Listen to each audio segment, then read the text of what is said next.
Oh boy, Dave, it is the end. But I do got to say this, Dave. If God wanted crocodiles to stand upright, he would have given them alligator shoes, Dave.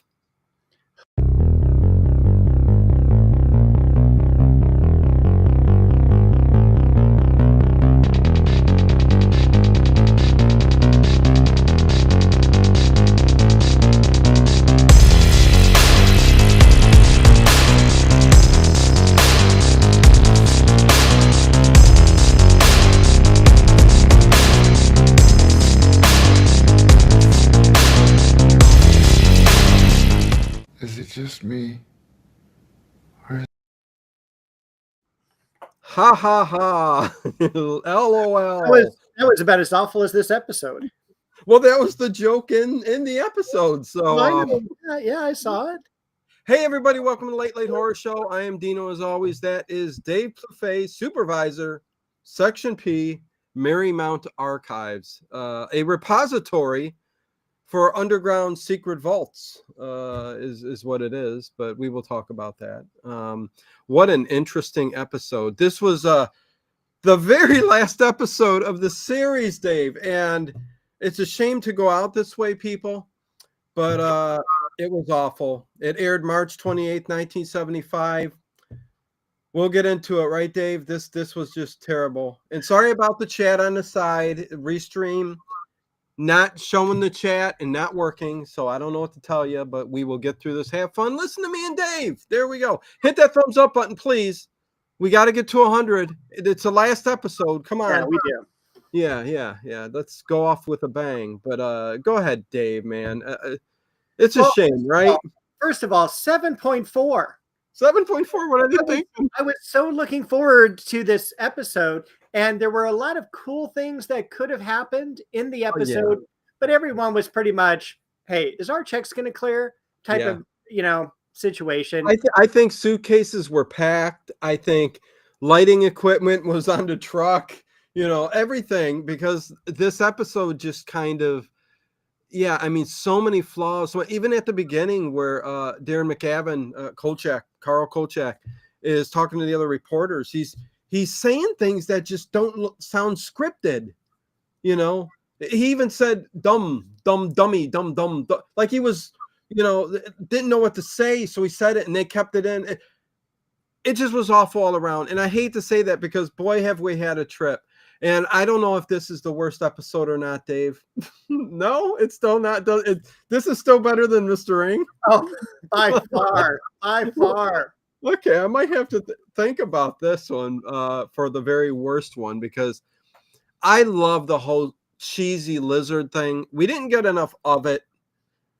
The concept of what it was doing, when we get to it, and the whole reasoning behind it being down there in the tunnels and in the halls, Dave, in the halls. I ended up calling the lizard thing in my notes Mini Godzilla. Well, that's pretty good. Pretty good. You know what? I should say hi to everybody real quick because I can't see the chat, and I am going to come back over here for a second. Evening, everybody. Thank you. Like I said, hit that thumbs up button. Please check out the description below. The very last Kolchak episode to talk about. But we do got a top 5, bottom 5. And listen, I think there's going to be more Kolchak talk in the future. But we are done with the series. But hello, JLR. What is going on? Happy holidays to all. Raj Ram, who's starting, everybody who's starting their festivities and stuff. Sweet Indigo, Edward Stewart, Lizzie, what's going on? Connie, as always, Nathan. Oh my God, I'm belching as I'm calling out your names. Denise, Leonard. Let me keep going out. Sailor Sam is here. I do got a All in the Family Archie Bunker tie-in in this. I have a Sanford and Sons. Do you? Wait, yeah. Oh my God, did I miss Sanford and Son? You did, and Blick 74, we just talked about it. Okay. Oh, do we got one of those now? No, it's not one of those. It's new listener, new person. Blick. Okay. Blick 74. I'm new here. Oh, okay. Are they going to show the episode? Yeah, we're just talking about the episode. We've done the entire series, and we've talked about every episode It's been fantastic. Everybody's loved it. You don't get the episode because we can't air the episodes on YouTube. It's just, you can't do it. But with that said, thank you everybody for being here in the chat and making this fun. I'm sounding like this is the end, Dave. This is the end. It is, but it's not quite the end. And I would No. also say we've already covered the 2 movies, although you did the first one with Ted. We had 2 trivia nights. We should probably have one more for the series. I think that would be a fun trivia night where we would have 1 question per episode, maybe, for our 20 questions. That sounds good too. Like I said, Kolchak isn't over. But go ahead. 2 weeks from tonight, we're going to be doing our top 5, bottom 5 Kolchak. Yeah. And then next year, we'll probably be doing some fan fiction as well with Kolchak. When one of our guests was on, Dr. I can't remember his name, Tennessee University is where he was from. Jeff. Yes, Jeff Thompson. Jeff Thompson. There you go. Yep. Jeff Thompson said that there was a Kolchak Barnabas Collins fan fiction. Yes. Oh, that would be great to talk about. That would be a great crossover. So maybe we'll do that one. There you go. So like I said, it's not really the end, but it's the end of this series. But top 5, bottom 5, can't wait to talk about that. That's going to be a fun show. We might need to add an hour for that show, but we'll see. We'll see. Or take out half an hour. We'll see. It's going to be one or the other. And by the way, me and Dave next week, me and Dave are going to do the Scooby-Doo episodes 1 and 2. Zoinks, the podcast. It's going to be Saturday instead of Sunday, only for next week because of holiday stuff that's going on. So that's the only day we're switching up. So next Sunday, it isn't going to be Sunday. It's going to be Saturday that we talk about Zoinks, the podcast, with episode 1 and 2 of Scooby-Doo. I can't wait to talk about that too. So hopefully everybody shows up on Saturday as well. Anyways, let's get started, Dave. Where do we begin on this one, man? Well, I'm gonna put it in your hands. Oh, you know what? I'm sorry. Remember, I should say there's a couple trivia things I want to mention. Lieutenant Irene Lamont in this episode, which Dave, oh my God, you could tell it was his wife because they were acting like it, laughing all the time. Yeah. But Kathy Brown, who plays Lieutenant Irene Lamont, first time we get a female lieutenant in the series, right, Dave? Well, I think it was because no one wanted to be on the last episode. Yeah. Again, are we going to get paid? So it's just like, hey, I got my wife here. Happens to be an actress. So funny. And we'll talk about the way they acted together after I get done talking about it. But married to Darren McCavin in real life. Kolchak, he's smuggled into the Marymount Archive storage facility in a large wooden crate stamped fragile in capital letters, just like in A Christmas Story from 1983.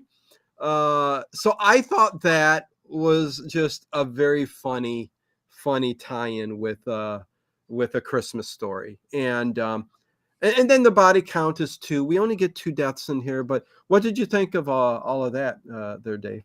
Well, I wanted to say that we are going to see Darren McGavin's wife a couple of times on our coverage of the Wild Wild West TV show. Okay. She'll be coming up in episode 12. Okay. And so she's a looker, I'll tell you that. Does die like 3 years before Darren McGavin does. But I also had some trivia because she was in a movie called Mr. Terrific. Okay. Starring opposite Dick Gautier from the werewolf episode. No. Okay. Yeah, so we got a nice little tie in there. Excellent. And while we're throwing just things out there, happy birthday, Dick Van Dyke, 99 years old and at the top of his game. He could recall everything. Unbelievable, that guy. Let me also say Raj Ram, member for 2 months at level 1 support. I love my Late Late Horror Show family to pieces. Thank you very much. Same to you. And High Boy Donuts to you, Harry Scott. Zoinks, Scoob. It's going to be fun. Parents and I are meeting up with my cousin Denny Tuesday, kind of Clary. Okay. Okay. So yes, there you go. There's body count 2. Again, probably couldn't really script out another death, but this episode is such a simple episode, really, when you get down to it, Dave. It is. Did you want to go ahead and, since you're doing trivia, why don't you do your All in the Family and I'll do Sanford and Sons? Oh, go ahead. Oh wait, no, I got it. The All in the Family tie-in is. Let me get to the point just so I know exactly what I'm saying here. Okay, he's the foreman of the construction crew down in the lower levels. He comes right up to Tom Bosley. I'm going to call him Tom Bosley. So this is the guy with the union issues. Yes. I forget. Oh God, what's his name? I need to say it at least. It's stupid if I don't say his name. Let me go up there because he is credited. He is Frank Campanella. He plays Ted Chapman, the head of the construction, I guess, union, the foreman, whatever you want to say. But he was in an episode of All in the Family where he came in because Archie Bunker was mugged, and Archie starts to tell him about him defending himself with a little pen that squirts mace. And I guess that was against the law. So instead of him worrying about Archie Bunker getting, jumped and, a criminal activity on him, he starts looking around his house without a warrant. And he ends up going to court, and the judge ends up telling this, the cop, you didn't have a search warrant? Case dismissed. But I just, pictures, when you see shows over and over 100 times or more, you put a picture and a face to like an episode and stuff. And that was a good episode. But he brought pregnant Gloria along because, for sympathy. He had his arm in a little sling. The whole 9 yards. It was funny. So Sanford and Son. Was this the one where the judge was a person of color? Yes. Yeah. And he goes, I'm going to the slammer. Yeah, he goes, I'm going to the slammer. Yeah, that good point to put that in there. But yeah, go ahead. Sanford and Son, there's a tie-in. There is. Margaret Avery, who we saw, she is a woman of color who is working in the underground in the centralized spot there. She's chatting along with Tom Bosley, and she picks up the phone because it's the lieutenant going, Kolchak is an impersonator. But that lady is on Sanford and Sons from the episode Strange Bedfellows. She plays the character Denise. Strange Bedfellows plays Denise. Must have been one of his likely girlfriends at the time or something like that. A woman he invited in. I'm trying to think. Anyways, continue. That's interesting. I'm going to have to look at that one. To put a face to it, because it didn't look like it. She's not that much younger here. No, she would have actually done this simultaneously. I think that episode of Sanford and Sons was 75 as well. So okay, yeah. So where do we go from here, Dave? We should go to the beginning. Let's go to the beginning.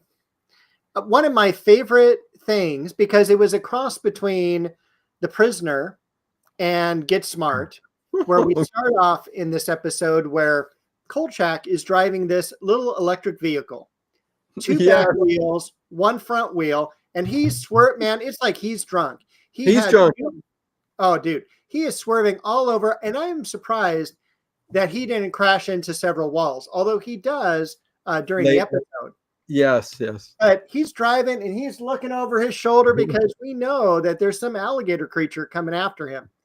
And this is a long hallway, metal on either side, and those fluorescent lights up above.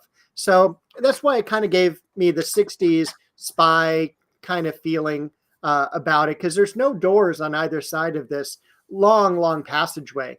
And to me, I'm like, where would they even have filmed this? You know what? There's a lot of interesting things, Dave. man, I don't want to go deep into the paranormal. This isn't that kind of episode, but it does bring up it's an episode that it doesn't seem like they put a lot of effort into, but there's a lot of things that they talk about, just the reptiles in general. First of all, the reptile in a big man suit, but the way it looks a little bit like a Gorn in the face, but bigger, but he's got the tail, right out of 50s 60s cheesy sci-fi. Oh yeah. On two legs. And the thing is, they go down, this facility is way underground. What did he say? 10,000 feet? 10,000 feet, which would be roughly 100 stories. That's pretty deep. And if you're in the paranormal field, I'm just going to go off a second. Okay. Paranormal field, and you listen to all the stories, kind of like the Bigfoot. There are a lot of stories of reptilian type creatures that live underground, deep underground. So I mean, I'm just throwing that out there.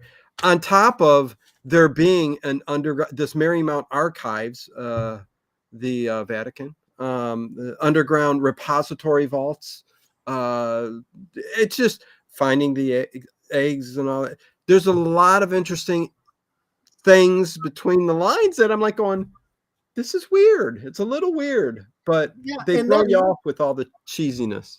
It is. And I think, that's really the fun thing about this episode is it could have been spectacular.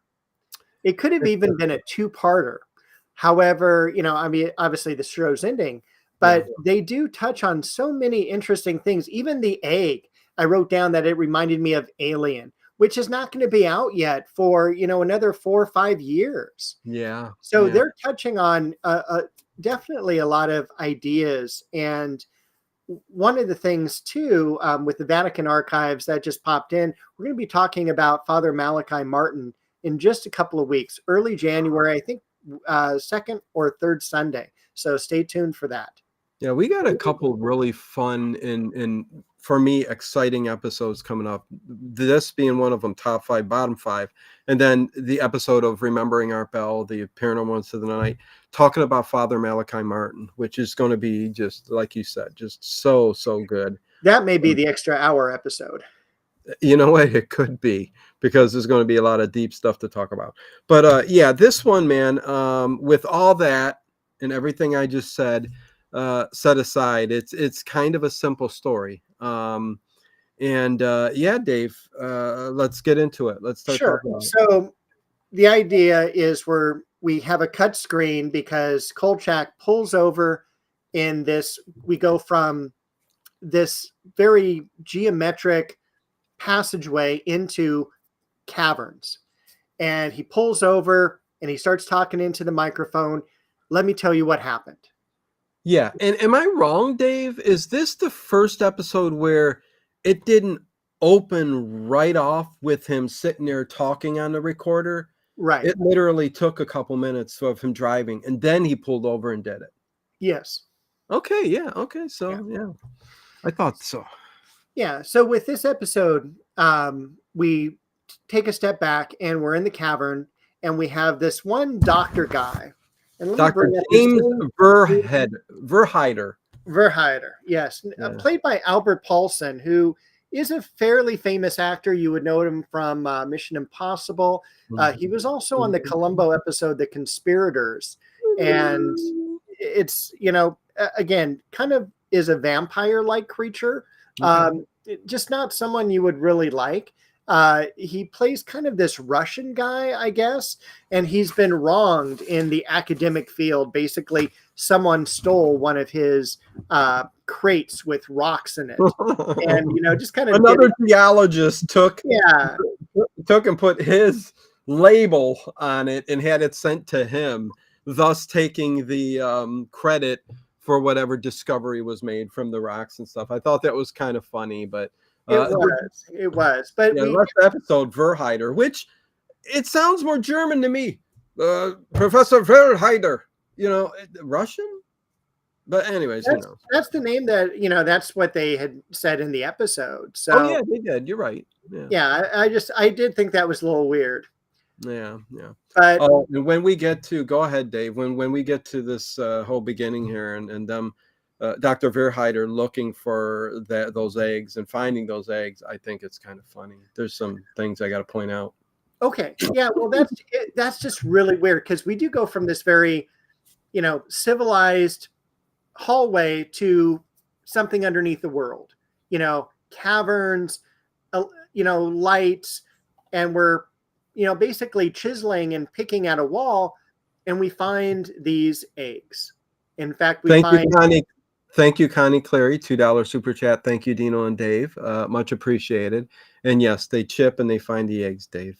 Yeah, so it's almost like in a cocoon with several eggs. But what's funny is Verheider is walking through. Well, they come in their cart, and it's dark in the cave, Dave. It's dark. Okay. Oh yeah, I thought it was lousy television because all you see for about 5 minutes are like 2 lights. Yeah. And when he goes over and picks up the egg cocoon like thing, it's a cocoon type rock structure. I don't know, it's weird. Like alien. It's kind of interesting. But he goes and sits down and starts chipping away. It's all black. He's just got this little light on his head that's like from a 9-volt battery, or is it a 12-volt? I don't know. One of those volts. It's showing very low light. And I'm like, how's he working? Don't chip away. You're going to not break the egg. But then he tells one of the workers, which is the first to get killed, he tells him to go off and go get. I don't know if he was talking to Russian or not, but he comes back with a spotlight, but he's already picked it up and he's getting ready to go. And this guy's there with a light. And then he gets in the cart, the golf cart, doesn't turn the headlights on and starts driving away in the blackness, Dave. The murdered man's name was Howard Kipper. No, poor Kipper. And he died. Never became a skipper. He did not. No. And he didn't even have kippers or crackers. No kippers which or is crackers. Yeah. which is actually quite a good meal on a cloudy, rainy day. Salty, Then I bet, right? saltier the better. Yes. No cheese though, huh? Not on kippers, no. No. What is a kipper, Dave? It's a fish, right? Like a sardine? Huh? Okay. Yeah, maybe no cheese on it. But it's more of a cooked salmon type. So it's really tasty. And then you put it on a rich cracker. And bake it and dry it out for an hour in an air fryer is what you do. It's the single guy's food. Because you just scoop right into the little thing, into that sardine package, and eat it. It's fantastic. So you do that. Have you tasted sardines right out of the can? Yeah, but I don't like sardines. I would rather this is more of a non-fishy fish. But it's cooked like tuna. You can eat it right out of the can. Correct. Yes. You remember the Burbs when he went over? I've never seen the Burbs. Oh, he went over to the Klopex and he opened up a can of sardines because the little kid offers him some appetizers. Okay. And the kid comes up and he goes, "Sardines, anyone?" And pretzels. So his wife nudges Tom Hanks' character. He doesn't want to because it's disgusting. And he's like, "Oh my God." And then he gets to Tom Hanks and he goes and starts to take out a sardine and you can hear. It was so disgusting. And he put it on a pretzel and ate it, and he hacked up, and it was just Dave, so funny. But I've always wanted to taste sardines, but yeah, never got to it. They're really quite good. And as was it Lizzie? Lizzie said lots of omega-3s in the sardine. Yeah, a lot of fatty acids, good fatty acids. And for you, they come packed in olive oil. Well, there you go. Left-handed Jedi. Let me go check real quick. I'll double check. Hold on. What's that? What's going on? Hey, left-handed Jedi. What's going on? Good to see you. Dave is off to get his fast food order from his Uber. No, all I got is salmon. But they come in packages, just like this. Oh, and lightly smoked salmon, and you just eat it out of the can? And it's with extra virgin olive oil. Yeah, and it's a great midnight snack. Oh, you're making me hungry, Dave. Oh, do I got sardines or salmon? Yeah, listen, this episode was that bad. We're talking about sardines and salmon. Well, we have to talk about food every episode. Yeah. Sometime in 2025, we'll do a cooking episode. Any bones in that when you're eating No, it's boneless. Okay, you know what? I'm going for it, Dave. I'm getting some of those cans. All right. I'm going to sit late at night, like 3 a.m. when I'm laying in back with iPad on my lap and watching our reruns of us talking about Kolchak. I'm going to go, fish. And then I'm going to get sick because I shouldn't be eating it at 3 You won't get sick. You won't get sick. And it's so good, especially like for me in the summertime when I'm doing my planning for my upcoming semester or whatever. I will like do that for a summertime treat along with a cup of noodles. Nice. Oh, not together, separate nights, but yeah, those are my late night treats. Yeah, coming up in 2025, Dave and Dino talks food, and we could talk about snacks, an episode for snacks, light meals. We could talk all kinds of things. Anyways, and your body needs cholesterol. You know when people say, "Oh," I mean, of course, everybody should monitor their cholesterol, their blood levels, all that good stuff. This is not medical advice, but drinking olive oil is very, very good for you. And your body actually produces cholesterol, and you need cholesterol in your system.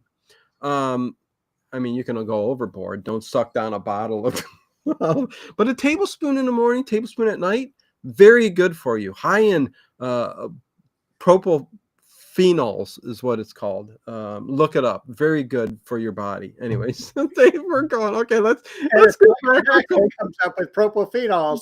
He could have still been alive. Anyway, next time you're in Southern California, we will go to. We have an olive oil shop here. Oh. In kind of not a ritzy area. It's a kind of a college town, but an upper crust college town, and they sell like some high end like bourbons. But they also have casks of olive oil with the same type of thing where you'll just turn it on and it'll have a little, stream of olive oil, and they'll let you taste it. And, it's really, really neat. Olive oil tasting from different regions of the world is a very big thing. And like the one I got is a Moroccan, very high in propophenols. And it almost, when you take a little shot or a tablespoon of it, it almost burns the back of your throat for a second, like a peppery burn. Like they all taste different, but yeah, none of that over the counter stuff. Extra virgin olive oil. You don't want that. You need to find a good source. Okay, the Sentry. Keep that for your angel hair pasta. Yeah. The Sentry. So. The light was ridiculous, Dave, going down these caves. And it's funny that these caves are even attached to these tunnels or these hallways and stuff 10,000 feet down. It's weird. Well, it's like you get the feeling that they are still like under construction of this massive building. And the building looked really beautiful up top. I mean, it was maybe a 3-4 story building, all very modern, all glass, all tempered. Unfortunately, they use the same picture every time we visit the Marymount archive. So even when Kolchak isn't there, his car is parked. Cutting corners everywhere. Listen, they threw this thing together. We can quickly get a second death too. Go ahead. Yes, and that's where I'm headed right now. After Kipper dies, we're heading into Jackie Coogan, who is a lighting person. Coogan. Well, Adam's Jackie. family. Oh. Anyway, he is working, changing the lights, right? He's just doing a little twist, and then all of a sudden the light goes bzzz, and he goes, "Oh no." And so here comes Mr. Monster knocking out all the lights, and unfortunately he's going to knock out Mr. Coogan as well and kill him. And that is already our second and final kill of the episode. Yes, second and final kill. I've always loved that in the series, the season. Kolchak always gets 2 or 3 kills right off the bat so he can set the scene for what's going on through the rest of the episode. They've done that pretty much for most all of the episodes. And for this one, it's 2 right off the bat and then nothing again. And it's just like, it's like the Three Stooges. It's shenanigans. It's, oh, wise guy, him and his wife laughing. Did you notice how every time they came together, she giggled at him? Well, there also wasn't any like real hatred. No. It wasn't, and I mean, I'm sorry, this is the poorest police lieutenant we have ever had. Yeah. Just the most bland. And I'm sorry, she's very attractive. But you're right. It's just like they were just killing time. They were. And again, I really do believe that it was kind of, a lot of it was unscripted and they just had fun, him and his wife, throughout this episode. Because every time you see them, that's what's going on. Jojo is in the chat. What's going on, Jojo? Good to see you. She says, good evening, late night family. Yes. And also Radman has joined One us. big happy family. And Radman is here. Hello, Radman. What's up, Dino? What's up? Freddie Miranda's here too. All flowing on in. But yeah, Dave, funny stuff, man. Funny stuff. I heard that we had quite a few likes. How many do we have now? Do we have a lot of likes? Let's see. Oh, yeah, we've had so much information already that this is 59. Let's see if we can keep it going. Keep it going. And Tolkar has entered the chat almost, and I'll never forget, Tolkar, I have a nice quilt that is engraved to the Late Horror Show, Dino, of monsters. It is on my one chair in the back. I love it to death, and I will always remember Tolkar. It says Tolkar quilts right on it. And the vest. I've got a vest. I should wear it one night. It's a monster vest. But Tolkar says almost all of the world's olive oil starts in Tunisia. Then shipped to other countries for finished production, then sent to another country to bottle it and slap the label on it. Read the back label. I will, because I've done a lot of research, Tolkar, and I know that the one I get has been planted in Morocco, and this is where it comes from. So I am definitely going to get into that. Anyways, okay. So good to see everybody tonight. Thank you. Okay, Dave. So here we're introduced to the lieutenant. We are, and I thought she had some interesting, weird blue eyes, is what I wrote down. She has weird blue eyes. Something like that. So, yeah, it was just kind of like almost like there were no pupils to them; they were just solid blue. And I'm thinking that maybe it was something like just because of the bad lighting and stuff and cinematography we had back then, the cameras just didn't pick it up. But she did dress very, very nicely, and she was attractive. Dave's writing down. She has weird blue eyes. Let me put a star next to that. Weird blue eyes. Oh, you get it all here at the Late Horror Show. Oh. And we get this interaction because like everyone's all sweet on her because she'll like, run her fingers through the reporter's hair. And that was a bit annoying too, wasn't it? Throughout the episode that everybody was treating her all. It was. Except with Vincenzo, but he was hooked. He was playing the fool, if you think about it. But we find out because Kolchak keeps pressing her that the bodies were mangled, and she would not let the family identify the bodies, and they only identified them through their identification tags. Yes. I'm sorry, I was reading the chat. Hey, John Swan, what's going on? What did you say about the tags? I said that's how they identified the body. They had ID tags on the bodies, the dead bodies. Yeah, like when you're a worker. Oh, okay. Yeah, you lost me there. Yeah, sometimes Yeah, sometimes like on certain jobs, like I had one private school that I worked at, you had to walk around with an ID tag. Oh, okay, When I worked okay. at museums, you had ID Yeah, I tags. Yeah. gotcha. I gotcha. Okay, yeah. Carl pretends to. I love that. What happens next after the whole spiel there? Again, when the other two reporters were out there and the lieutenant was kind of flirting with them and saying everything's fine. The one guy wanted to ask her out on a date and said, "Don't you dare say anything bad to her or cause any trouble."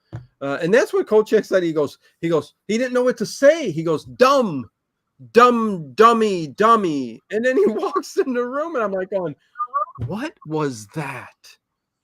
Again, probably just going off the spot, but he does run in there and they take away his film. That's what always pisses me off. They always take his film away and then ruins the film, and he's got the evidence right there if they would just look at it, right?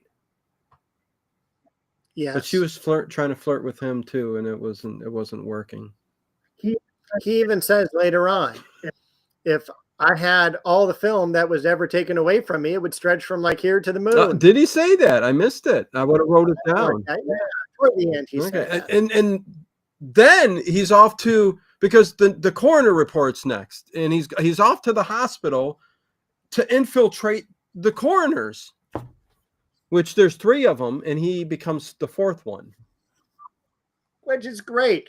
We see him coming out of a dressing room, and he's dressed up in the I don't even know scrubs is I think what you would call them. There was a show named Scrubs just because of the scrubs. You're welcome. And he is different than all the rest because he's wearing one of those face masks, which we would think common practice today, but I guess the coroners don't need to wear them. They did surgery with cigarettes hanging out of their mouths, Dave.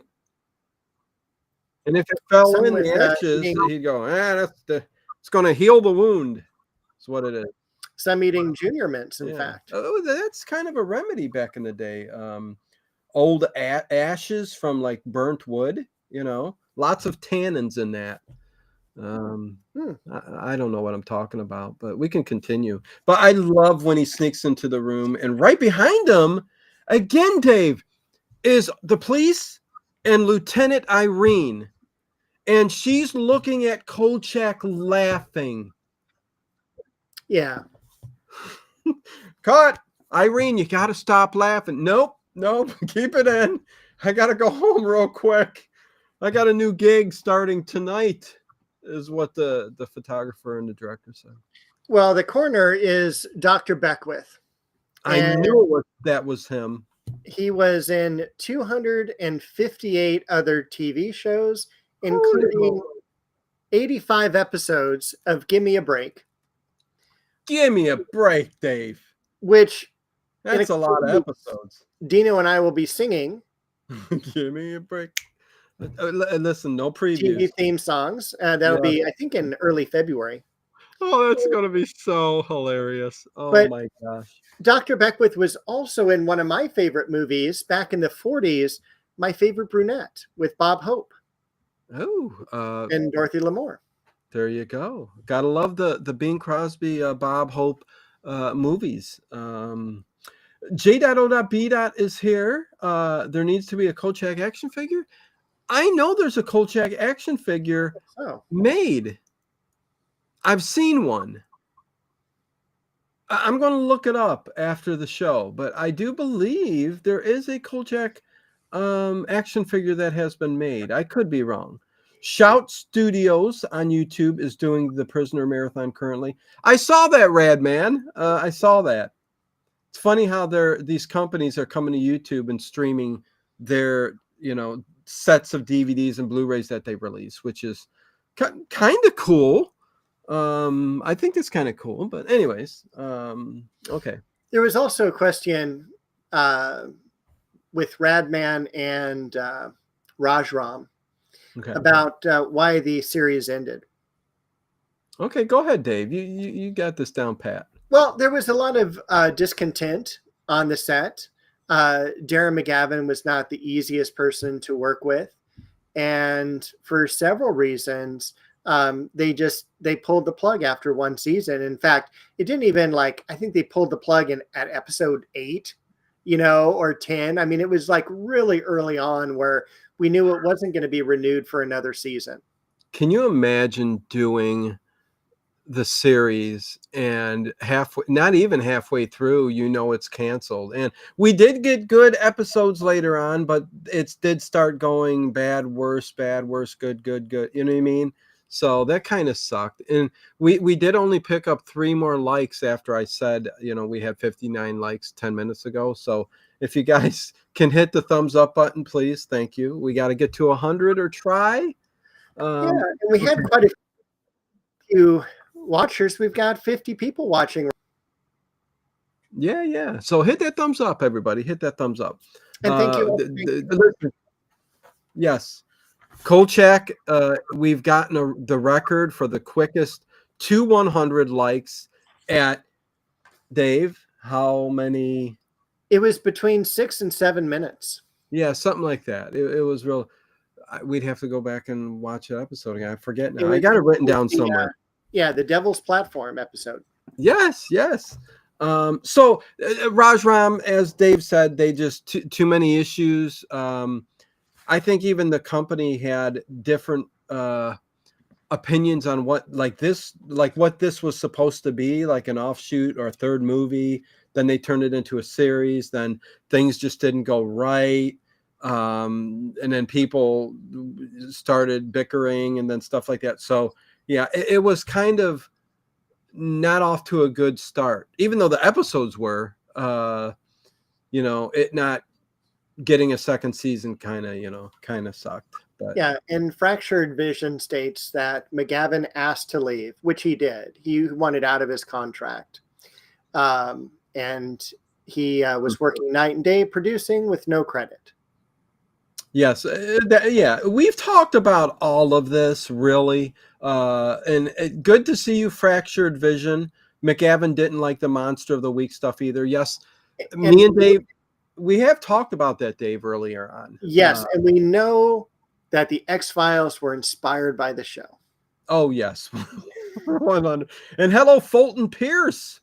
Any behind-the-scenes books on the series? Cast and crew interview stories, I'd buy it. I tell you what, listen. Go ahead, Dave. I will give you a plug. There is one. It's called, it's by one of our past guests. So let me bring that up real quick while Dino talks. Jeff Thompson, right? No. Okay. Jeff Thompson did write on this, but we had another person. Okay. From Syracuse University. I do like that when he is in the autopsy room, or not the coroner's room, looking at the body. They do talk about, he immediately gets an opinion on the bite marks. And he says, yeah, it's a puncture mark like the teeth of a reptile. So this is how we're set off knowing, and this is how he figures out it's some kind of reptile that's causing this. And that's when he takes his mask off and he runs out of the room. I got a golf outing to go to or something like that. And he's off. So yeah. Dave? One moment, please. Oh, still looking for it? No, I've got it. I'm just going to put the link in the chat. Oh, okay. So yeah, but what I was going to say, Dave, was as Dave gets the link to the book, we've done the entire season, all 20 episodes, and the movies, and we've got a lot of information, especially the first 4, maybe. We got a lot of this background stuff and reasoning why it didn't continue. And so there's a lot of good information. If you're new here for Kolchak, go back and watch the entire playlist. It's there. The entire playlist is there, and start from the beginning and work your way through. Not only are we entertaining, I think, but a lot of good information in there. So check that out for sure. You get that? It was our friend Kendall Phillips who wrote Kolchak the Night Stalker. There you go. Yeah, and you can check that out too on the channel too, as well. We did talk to him, so there you go. And what else do we? Chewy Your Milk was his wife in the Sentry. Yes, this episode here, the Sentry, that was his wife. Yes. Darren McGavin. Fraction Vision, the union worker in the cafeteria, did a lot of voiceover work in the 60s and 70s. Well, I just say the tie-in at the beginning with Archie Bunker. He was in an episode of Archie Bunker, and I always love to throw in those ties. So, yes, we have talked about that too. A lot of these actors and actresses did a lot of TV series back in the day that were done in the 70s, like Love Boat, Columbo, other stuff like that. So, yes. Anyways, Dave, thank you for the link. And we're on to Tom Bosley, I think. Unless you want to mention something about the coroner. No. Okay. When you started talking TV shows, I just thought of Love American Style. And I'm Love like, American Style. You know what? That will never leave my brain because oh my God, I forget. My mom had it on the TV when I was young. And I remember two people laying in bed. It was an adult kind of situation comedy that aired at night. And I think. And but we had it in the day here. Did you? Okay. Yeah, so we had it when we were off on fall break, or not fall break, but summer break and winter break from grade school. It was a bit risque, and I remember seeing it, and it was such a catchy tune that it's like it was yesterday that I heard it. But yes, it was very patriotic too. Love American Style for me and you, or something like that. Yeah. Boy, we got to do some research on this stuff, man, for the tunes. Anyways, Dave. So yes, let's talk about Tom Bosley. He makes his appearance. I don't know. There's much to talk about with Tom Bosley's character, but go ahead, Dave. No, there wasn't. I mean, he was just there. I mean, I'm sure he was another person just getting a paycheck. We had looked it up prior to the show beginning because this was right at the time where Happy Days had begun.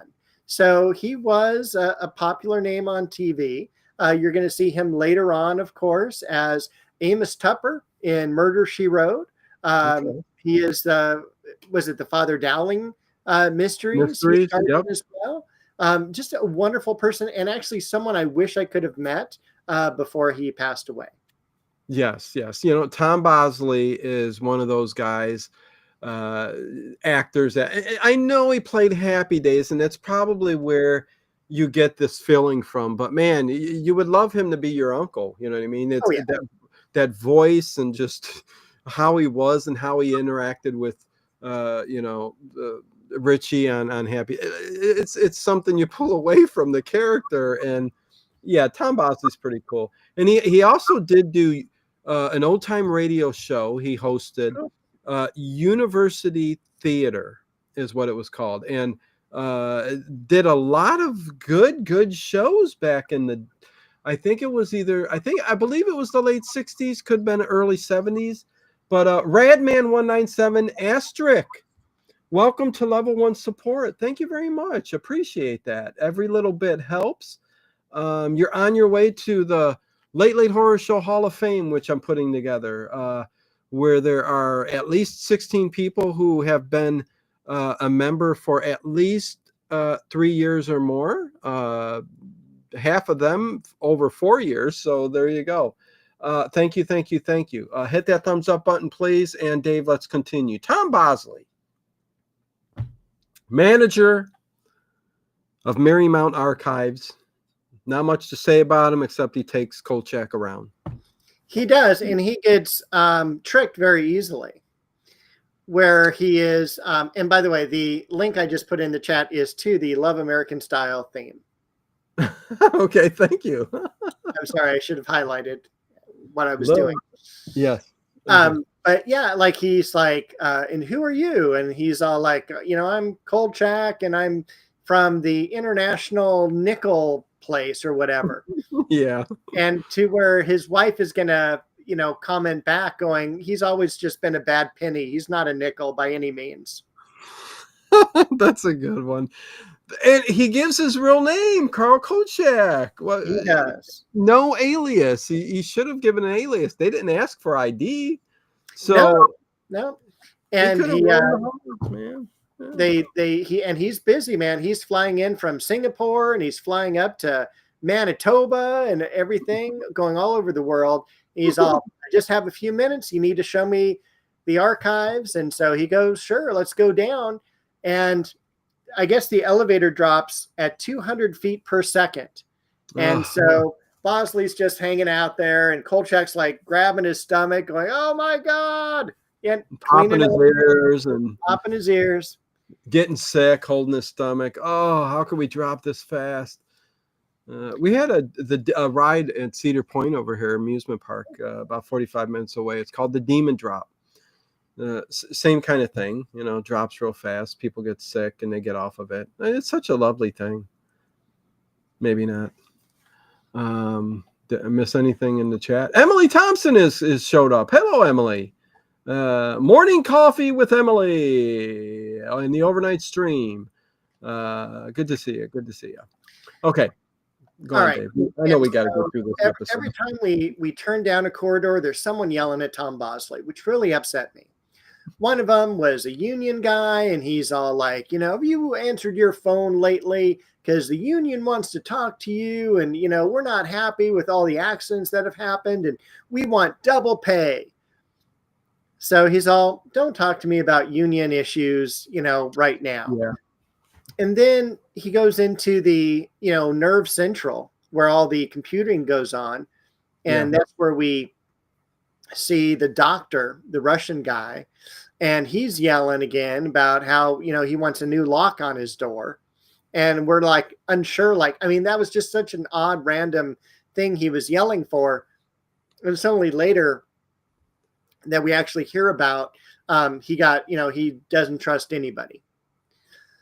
But yes, and hey, Doug the cat, what is going on, my groovy dude? Hey, everybody, how are you all doing today? Good to see you. And J.O.B. says, Mrs. C, Marion Ross is 96, still with us. Cool. Very, very cool. Happy holidays to each and every one of you. Kolchak. Hit that thumbs up button. Anyways, yes. And he sneaks away because the woman gets a call as he's down there. His wife, calls him up, lieutenant wife. And she goes, you're walking around with a newspaper reporter. And by the time Tom Bosley turns around, Kolchak's down an aisleway. He's hidden. And he sneaks into the cafeteria where he tries to get a coffee out of the vending machine. And it didn't. Say again. I'm sorry. Like he said he was going down a step. He was kicking when no one. He checked around and then he kicked the machine. Yeah. And that reminds me of a Carol Burnett episode where Mr. Wiggins went out and put a little coin in there, and the coffee wouldn't come out, and security guard kept coming by, getting mad at him because he was destroying equipment. And he would take the cup out again and put another one in, and this time it would fill it up, but then it overflowed it, and then the third time there was a hole in the bottom of the cup, and he didn't get it filled. Nobody cares about this. I love the Mrs. Wiggins episode. Wiggins. There is one where he's falling down steps. Have you ever seen that one? Where Carol he's Burnett, the old man. Yes, where Carol Burnett and he falls as the stomach turns. Oh God, so good. If Carol Burnett, Tim Conway, one of the funniest things and I've ever seen in my life, one of them. I love Tim Conway when he plays the old man. When he plays Mr. Wiggins, it's funny. When he plays the old man, Dave, I die laughing. But yeah, when he rolls down the steps, he goes super slow and he goes, oh, it's so fun. And that was an episode of As the Stomach Turns, the Carol Burnett, where it was like a soap opera type thing. But then there's one where he's got Swiss cheese and he blows into it. Like oh God! The musical equipment, yeah. Oh God. Oh, anyways, we're going off track. So he couldn't get his coffee, but then he goes and he does kick it and goes and sits and talks to the foreman again. And he says, I'm not police, I'm not cops, and and they start talking in dialogue and stuff like that, and basically tells him who about Dr. Verheiden, how he was cheated, and he's kind of pissed off now and stuff like that. And the rocks were found, he got ripped off, all that good stuff. But then as he's standing there, the alarm goes off. Yes, the light. There's a trespasser in the building. It's Carl Kolchak. You're sitting with him. You're sitting with him. He's right here. He's right here. Since we're all over the place, if you get a chance, when The Heretic comes out, one of the best horror movies, maybe the best horror movie I've seen of the year. It just came out. It is really good. Until the new Nosferatu comes out, I have a feeling that's going to be a really good film. But anyways, check out The Heretic, out now at theaters near you, or you could rent it on Amazon. Anyways, Dave. Yeah, so Godzilla at this point too. I wrote down. Yeah, we didn't get enough of the cheap reptile outfit. That's very true. But Kolchak does laugh as the alarm goes off, and yes, he heads out into the hallways, and he's looking, and he goes and he finds Verheiden's office. Right. I like when he stops and looks at the two signs on the wall. I think that was improvised too, because I think he points at it like he's looking for the directory to Verheiden's office, but it says something completely different. It's just nothing. Yeah.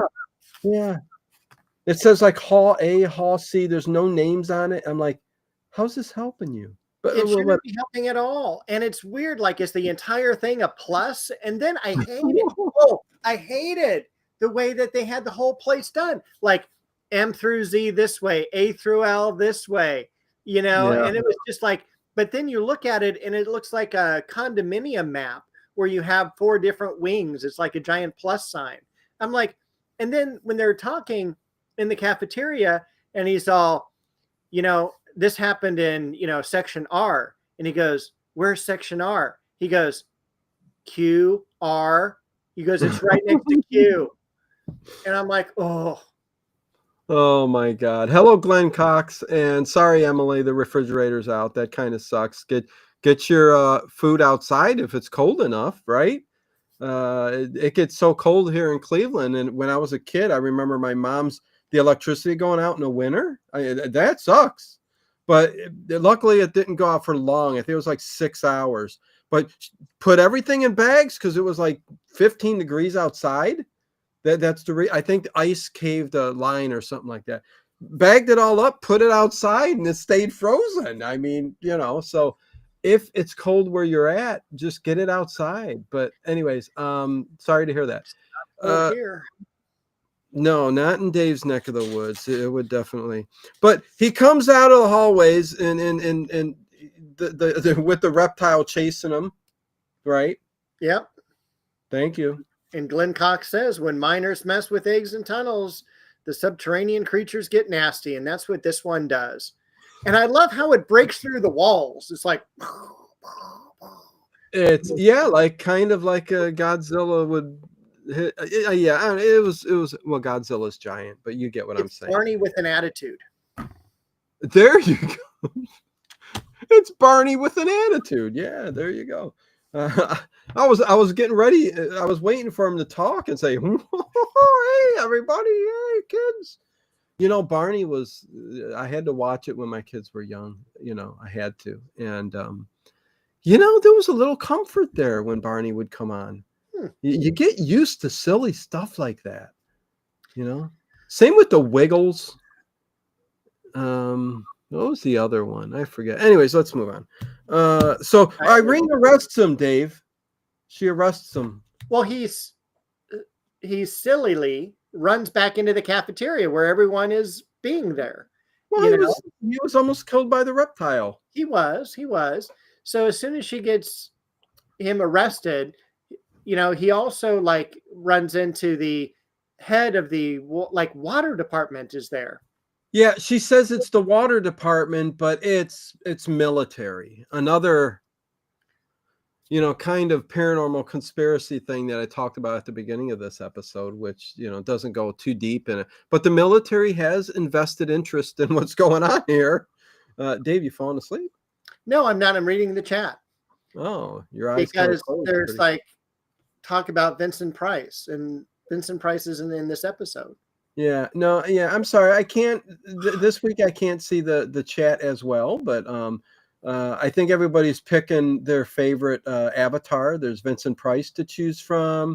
There's Frankenstein, Vincent Price. There's Groucho Marx, Bela Lugosi. There's even a killer clown. But anyways, yeah. And we are up to 70 likes, so that's at least a little something. Yeah, we're getting there. We're getting there slowly. I don't think we're going to hit 100. Probably as slow as that mini Godzilla is moving. Yeah. So good thing after he's released from, Irene and stuff. The next thing we know is we're at our favorite place, Dave. We're at the INS. We're the news service. The only time we're at the INS and the last time we're at the INS. And everyone's already clearing out their desks. They've been laid off. No Miss Emily. No uptight. Nope, they're gone. It's just Vincenzo, who evidently is ulcers healed because he's chowing down. Looks like he's got a shake. And didn't that look good? I was looking at that, I'm like, I am really hungry for that type of food where I can just eat it from a plastic bag or a paper bag and have my cup of coffee or shake or whatever. And I thought Vincenzo actually looked a little bit older in this episode. A little bit more gray hair going on, a little bit more haggard. But he has one last chat with Kolchak, and Kolchak says, "Oh, the lieutenant got to you, huh? Did you run her fingers through your hair and all this?"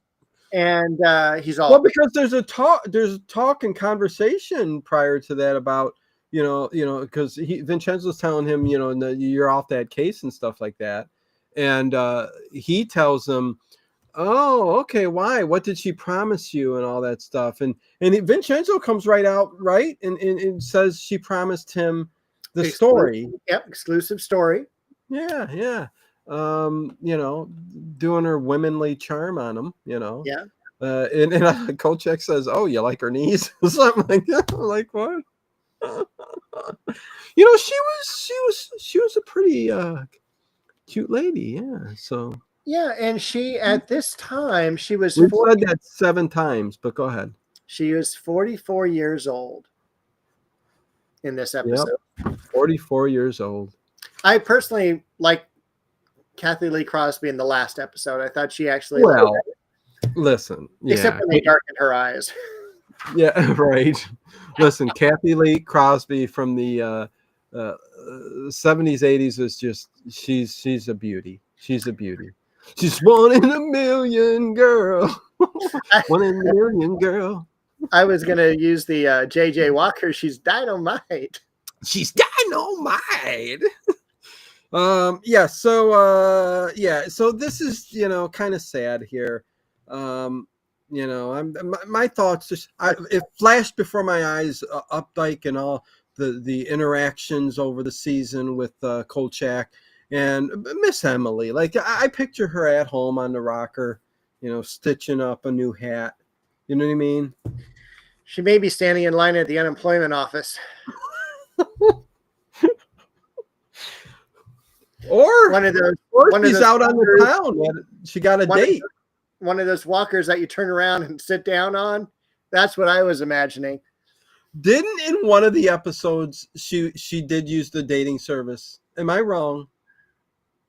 There was a dating episode, right? And she got all dressed up, and I think she was going out, and she was hooked up with a date. I could be wrong, but I don't think we'll have to double check in the next 2 weeks. Yeah. I just remember her being shot by a harpoon in Kolchak in that one episode where they're in that fancy part of town or Jewish neighborhood. What was that episode? Yes, the burbs, up. Oh man, I'm so bad with names unless they're right there. Yes. Anyways, Dave, let's keep going. Then that joke came in. If God wanted crocodiles to stand upright, He would have given them alligator shoes. But go ahead.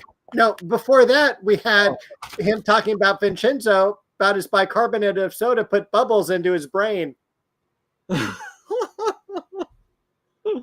Oh my God. Okay. I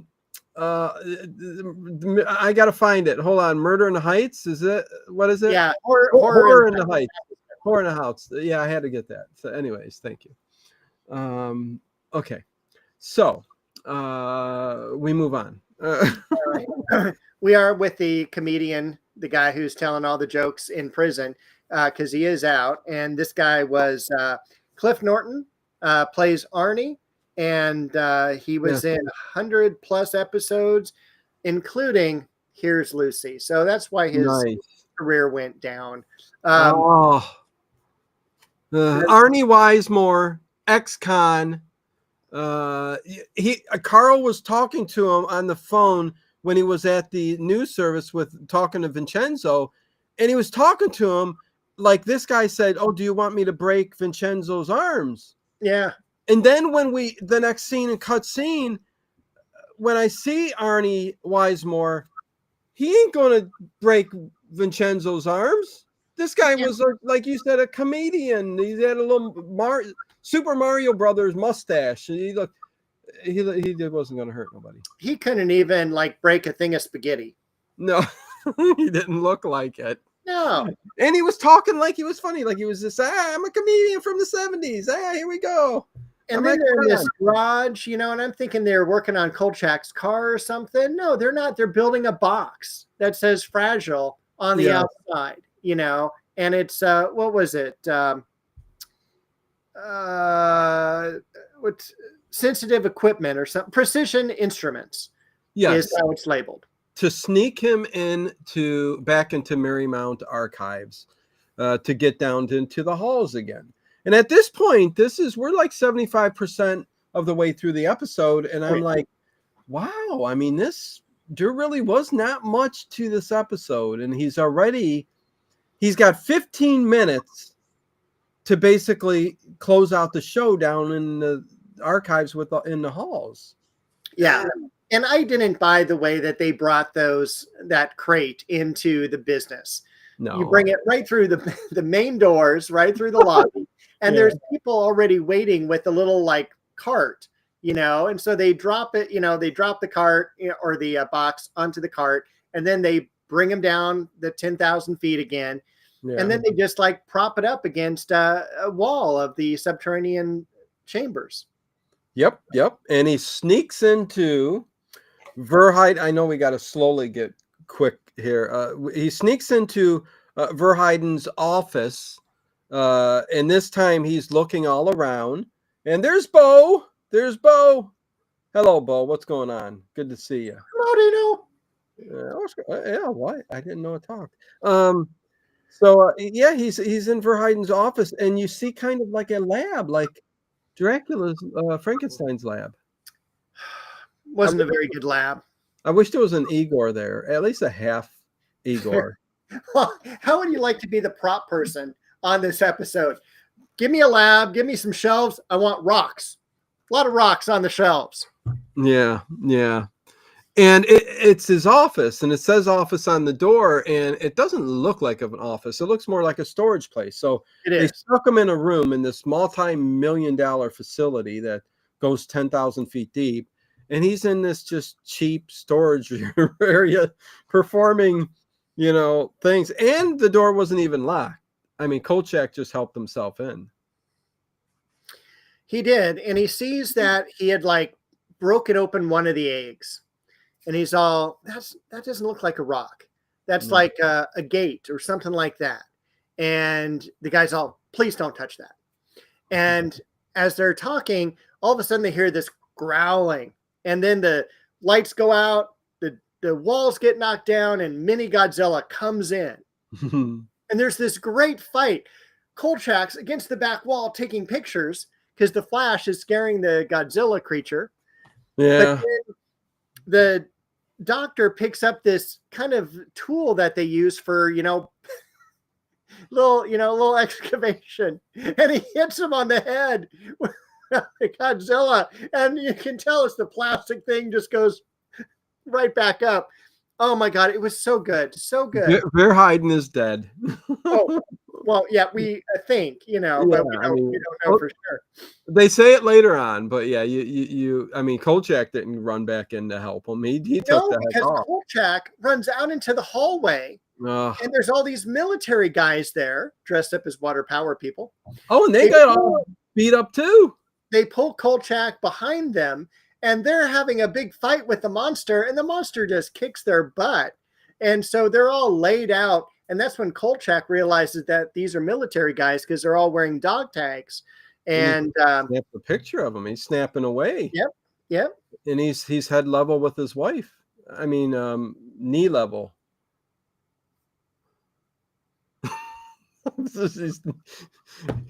She comes in, evidently, she wears that same blue dress throughout the whole episode. It's because it was all recorded the same day. Well, it had to have been. It's quickest filmed episode of Kolchak ever.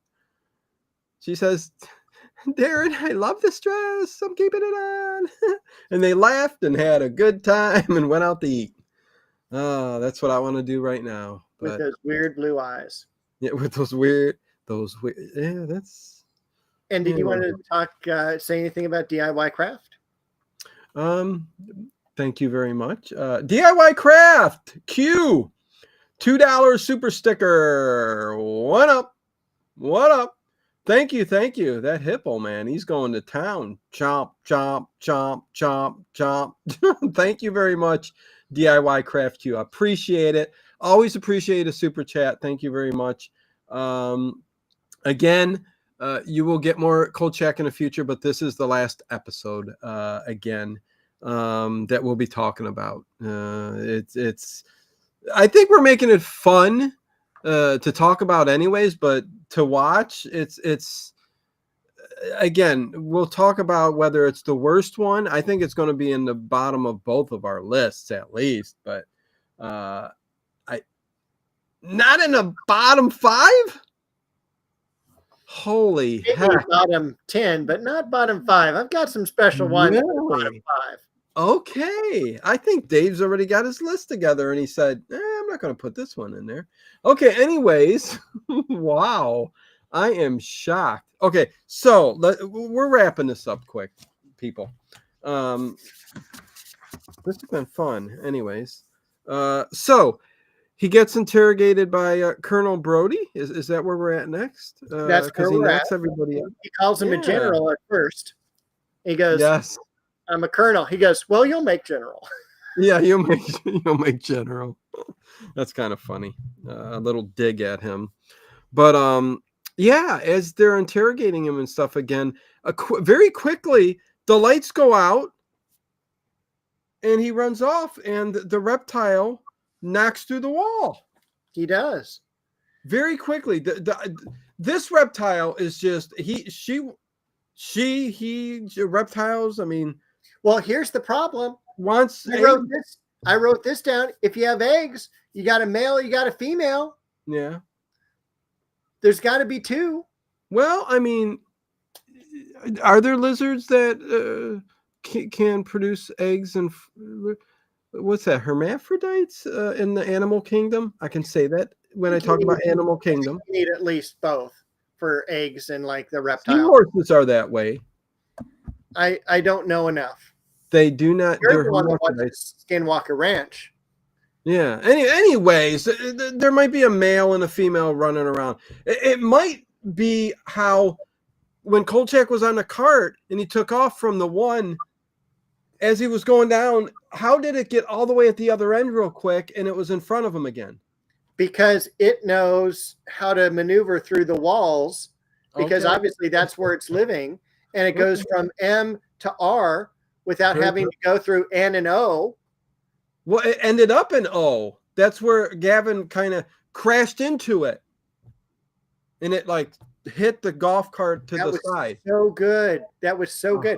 And I loved when he like was trying to do a 3-point turn and he like hit all the walls. He did not. I think I believe that Darren McGavin didn't know how to drive it. I still think he was drunk a little. He may have been, but yeah, there was one wheel in the front, two in the back of this cart, which he kept turning, and it makes it kind of chaotic to turn. Like if you make a left with a one wheel in the front, you're going to make a sharp left. Sharp Was that right. what carts were like back in the 70s? Because there's an episode of Columbo where I don't know if we've covered it yet. It's the one with Ida Lupino and Roddy McDowell. And when they're driving through the we did gasoline company, yes, we did. they've got him on a cart that has one wheel in front too. Did it take like 2 decades for them to realize maybe we should put 2 wheels out in front? Yeah, I don't know how that is. There were 4-wheel golf carts even in the 20s, Dave. Well, 20s, 30s, and the Three Stooges, I've seen them, the 4. So, I mean, listen, early on, there were 4. Whether it became a thing on like movie sets, because, those carts were all throughout Hollywood and the movie sets and Paramount, Warner Brothers, all that, you know what I mean? So they're on set. So to just stick a sign in, and they were 3 wheels. I don't know why. Maybe the company that supplied these big movie companies had them 3. I don't know, but nevertheless, he was hitting in the walls, but he kept looking back too, because the camera was back there, and it could have been throwing him off. Me crazy. If he had a drink in him, it could have really thrown him off. Going, oh, my vertigo! What's going? You know what I mean? True. So, but, I mean, why do you have to look back so many times? It's like it's not following you that closely. Just kind of like duck down so you have less air resistance and press that pedal to the metal, because you've got to get away from that and just find a freaking elevator and go back up to the surface. No, you're right. You're right. And the thing is, again, this stretched out for 15 minutes, this ending scene, where usually it's about 7 minutes. You get the very ending of the film, or the episode, where Kolchak concludes everything, but this is drawn out for like 15 minutes. And again, him looking back on the cart, I don't know if that could have been 5 minutes alone. You know what I mean? Well, especially if you had the beginning sequence, the ending sequence, 5 minutes of it is him on a golf cart. Yeah, it kind of stretched out there, but his ultimate goal is he's figured something out here. And he's going to get the eggs because he knows they're eggs. And he goes, Mama wants the eggs, Dave. So, I wonder, 5 minutes in. They're dark, almost blackish purple. I wonder, man, what kind of scrambled eggs would they make? Ugly. You think so? Oh, yeah. Yeah, probably sour. Yeah, anything dark in color, sour, spoiled, rotten. Yeah, you need a kind of a vibrant color for eggs. You do. Think of how it would look next to toast or hash browns. I mean, you'd have to use pumpernickel toast. Yeah, well, if it tastes good, that would go. Yeah, pumpernickel bread, toast, yeah. A good brownish brown sugar butter to go with that. Anyways, so that's that's what he's doing. He goes back to Verheiden, his office. Gosh, yes. And he gets the eggs and what did he call it? He didn't say sack, but it was the egg. Oh. Well, I just called it the cocoon because it reminded me of the movie Cocoon. Yeah, it also reminded me of Invasion of the Body Snatchers in a way. Yeah. So you've got this thing, and he accidentally leaves an egg on the desk. Like, Mom's going to come back for that egg too. But I didn't notice that. Okay, so he messed up. Didn't even do it right. Oh, but he doesn't care. He's going to be unemployed in a few minutes. So he throws the egg cocoon thing on the back of the car, and he starts taking off into back. No. Oh. It's funny. He goes back into Verheiden because he knows it's going to get dark in there, and he gets a stick. He finds half a broomstick that the reptile broke, and he puts a dish towel around it, a towel, and he finds cord. He wraps it around her. He's got his torch already. It was like young Frankenstein. It was like Young He Frankenstein. should have just soaked it in alcohol too. Well, he didn't, but when he got to the tunnel and at the end when he did light it, it was like blackish. Yeah. And it was cool. I always love the ripples that heat does, or the Oh yeah. flames. You like It's that? just like, oh, that's so good. That's You the love a good bonfire, right, Dave? you do, and it's from all those pre-code movies, right? When they're out in the jungle and everything, and the cannibals, and they have all the Holy cow, torches. Dave. Oh, so good. Yes, pumpernickel is a real thing, says Harry Scott. Somebody didn't know pumpernickel was a real. Yes, there's pumpernickel bread, and it tastes really good. There's an Italian place called Carrabba's, if anybody knows of it, in the area, about 15 minutes away. It's my favorite, lobster ravioli. But they give you a big loaf of pumpernickel bread, warm, and you slice it up and you put butter on it. And oh my God, Dave, it's so good. Sounds delicious. Oh, and you can even dip it in their olive oil herb sauce. It's a plate they bring out with herb, a little concentrated herb. Oh, Put the olive oil on there. You just push it. Oh, in our places, we always have the vinegar and oil, okay. and then they usually will top it with some chives or cilantro or something to make Okay. it like extra pretty or whatever. Yeah. Vinegar. Aye. It's good with fish and chips, though. It is. Vinegar. Oh, we have a fish and chips place down here. So good. It's called the Old Ship. And the owners are from England, and they have a full-on bar. They have the best fish. Does the owner have a peg leg? No, I mean, okay, so it's not the same place. Okay. No. Yeah. When a good old pirate, he had a patch and a peg leg. He sold fish and chips over here, and he moved himself to the West Coast. He said, "Better for fishing, my son." And I said, "Really? Okay, well, I mean, Arthur Treacher's, I think they just reopened. It was the last one in the country, I do believe. And it was it's called Maple Heights, right around Cleveland area. And it's been known for like the hush puppies and the fish and chips for like, I don't know how many decades. And anyways, let's end this. What happens at the very end, Dave? We're like off track. Well, at the very end, he runs into the extension of the hallway that is still cavernous, and he sets down the eggs, and the monster's right behind him, and the monster starts coming to attack him, and I think it like knocks him a couple times, mostly to get back. And I thought this was the demise of Kolchak. I actually thought that he was going to disappear, like he was going to take him down into the cavern. Okay. And he would just be left open-ended. But we're not. I know. He lights his flame thing, and he sees the mother bringing her little satchel of eggs back further into the cave. And then he's... Did you see the reptile had a fanny pack? I saw that, yes. Put the eggs in there. Right. And like kind of sauntered off even. Like kind of did this like wiggle. It was really weird. Really weird. It was. But then I'm thinking also, not only does that reptile have to have a spouse, now she's going to have a dozen small reptiles.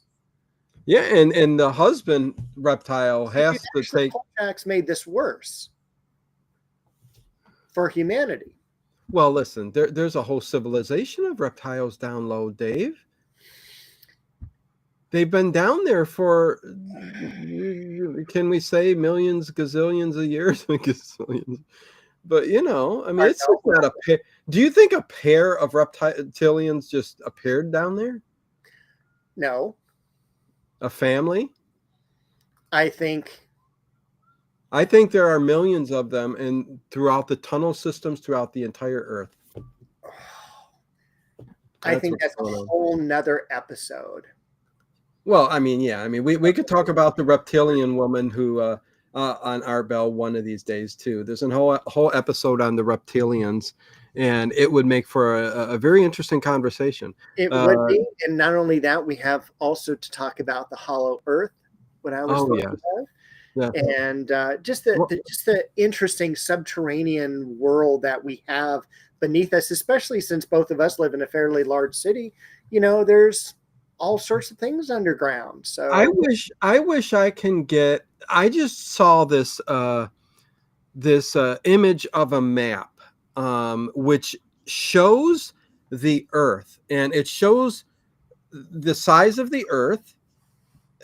On one of the shows, I'll find it and bring it up when we're talking about stuff like this. But you see the size of the Earth, and it shows in a sphere the size of like all the water on the planet of the Earth, and how it would just fit in a sphere the size of, oh geez, I'm trying to think, like,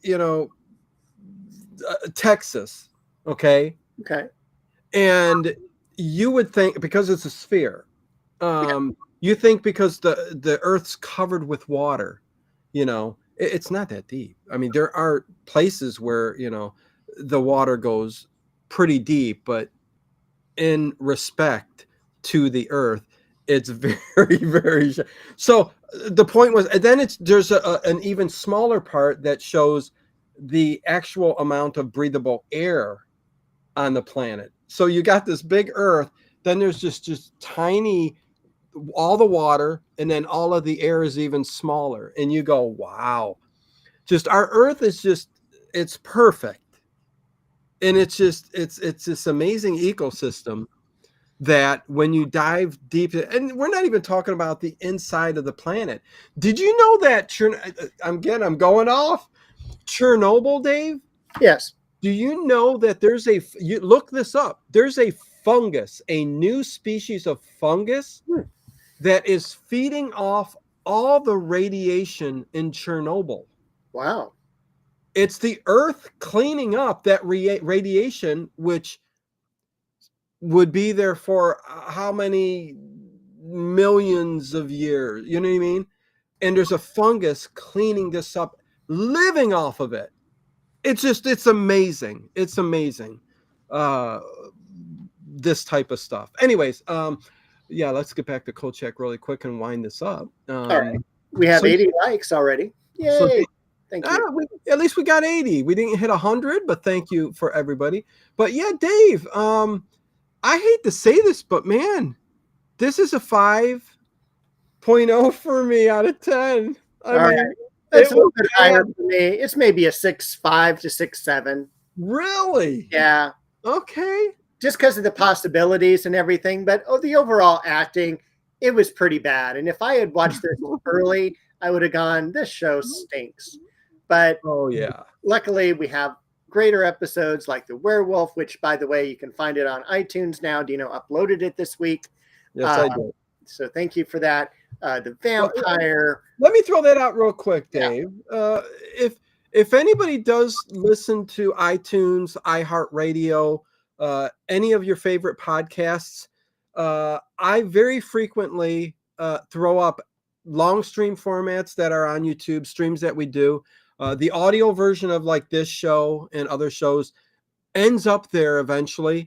There are literally, I don't know how many episodes on that I've been uploading for years on iTunes and all that.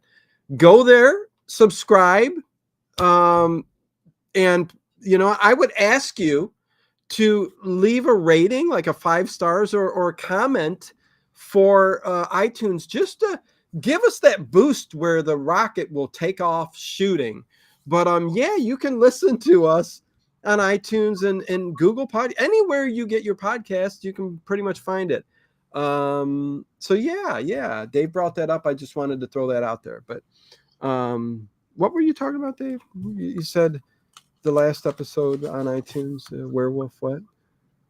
I don't even know where we were going. I'm sorry I interrupted, but probably something about this being so bad. You gave it a 6.5. Yeah, let me go ahead and talk about what we're going to be doing next. Okay, so And Saturday next week, we're going to be doing Scooby-Doo episodes 1 and 2. Saturday, not Sat- Sunday. Yes. And then we'll do 2 weeks from tonight, we'll do Kolchak again, the wrap up, our top 5 and bottom 5. We're going to talk about the series and have a good time. Following that is our prediction show. January 12th, the Norliss tapes. January 19th, Hound of the Baskervilles, 1939, Sherlock Holmes, Basil Rathbone, Nigel Bruce, Nice. and Father Malachi Martin, January 26th. That wraps up January. And Dino has something to say. Oh, well, Raj was, I think, mentioning the plaque. It was back there hidden. Not that I don't appreciate it, and I don't hide it, but it's just way back there. But yeah, there's the plaque. It's pretty cool, Yeah, but we're at 235K now. So I think you don't get nothing until like 1 million next, but whatever. 100,000 and now whoop, you got to make 1 million. But whether I'll ever make that, I don't think. I'm already at the going, oh my God, I'm done. But no, I love doing this with you guys. And I had a student at the Fashion Institute of Design and Merchandising when I was teaching there. Yeah. And she had 336,000 people on her website for putting on makeup. Oh yeah, listen, Dave, it's a totally different world out there. If you're in the niche that people like, if you like talking about The Hobbit and you make a full channel on just The Hobbit, you can grow if you're interesting enough. I mean, yeah, there's and makeup tutorials and all that's a big thing. It's a big thing. The newest makeup that comes out from Maybelline and stuff. I don't know. Maybe it's Maybelline. Huh? I don't know. CoverGirl. I know, right? I was just thinking CoverGirl. Oh. So yeah, so there you go, you guys. Sad, but it's an end of an era. No, listen, we got plenty of stuff in store, plenty of great shows. We are always here every Sunday, except next week we're here Saturday because of the holidays. Things might change up a little bit, but we'll be here. Pardon me. We'll be here Saturday. But yes, Dave, I enjoyed so much doing Kolchak. And I'm glad we have a playlist of every single episode up there. Every single one we've done. And it's fantastic. It really is. But yeah. Thank you for doing it with me. And I will see you next week for, what did you say we're doing? Oh, we're doing Saturday. Zoinks, the podcast. We're gonna do Scooby-Doo Saturday. So and then top 5, bottom 5, right? Yes. Okay. So there you go. With that said, thank you to each and every one of you. Really do appreciate it. Much love to everybody in the chat to sticking around. I really appreciate it. Please leave a comment underneath as I end this right